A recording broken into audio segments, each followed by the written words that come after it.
The president signing this executive order wasn't exactly a big surprise, and those we spoke with, from prosecutors to those in the hemp industry and those who run medical marijuana dispensaries, all of them telling Fox 13 News that they feel that this is a step in the right direction.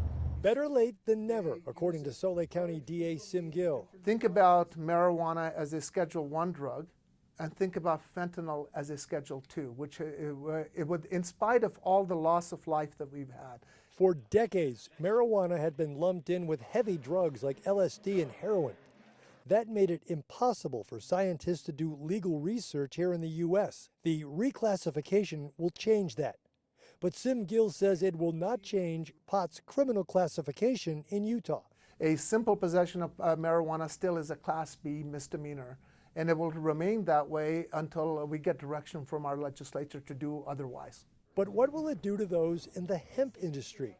We have no idea. Steve Murdoch runs the farmer and chemist herbal medicine store in Midvale. They opened 6 years ago and have a strong customer base.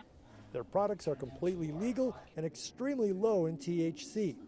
They're designed to help with sleep, pain, and anxiety. Murdoch is excited the executive order will allow more research into cannabis, but he has some concerns. We don't know how it's going to affect the hemp industry as opposed to the cannabis industry, but we're encouraged by it because it allows people to be educated about our products. It's a great step for patients all over the country, great step for research, and a great way to consider cannabis as a medicine. Scott Erickson is CEO of Standard Wellness and a cannabis dispensary in Murray called The Forest.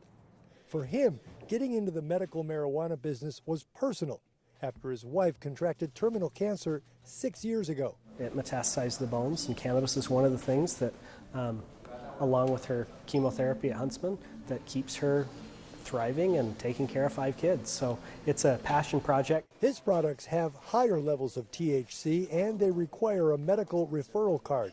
Erickson says the majority of his customers are law-abiding citizens and not stoners simply looking to get high, but people looking for relief from pain, sleep disorders, or things like PTSD. It legitimizes medicine that Utah legislature saw 5 years ago was something that was beneficial to patients, and over 100,000 patients are using on a daily basis. Erickson says dispensaries like his still can't take credit cards, and depending on which bank you bank with, you might not be able to yet use their debit card. But again, he feels that today's executive order could be a step in the right direction to changing some of those rules and regulations as well. In Salt Lake City, Scott McCain, Fox 13 News, Utah.